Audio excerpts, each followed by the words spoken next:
difference with these motors with this joystick action. Oh God, This yeah. is so Think about powerful. what- I know. This is so powerful. The other boat will not move like this with the joysticks. No. No. No, it doesn't.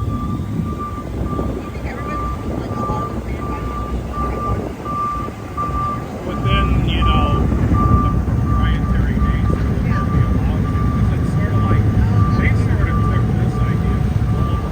So like, if you saw the Cronky, we have the luxury tender, that's how that boat is diesel, and it has azimuthing drives. Cronky. Or cranky, yeah. Okay. So think crab in Italian. Okay. So they're out of Italy. Mm-hmm. Oh, very cool. So like 153-year-old company this year. But yeah, so I mean that whole bottom I just geometry. feel like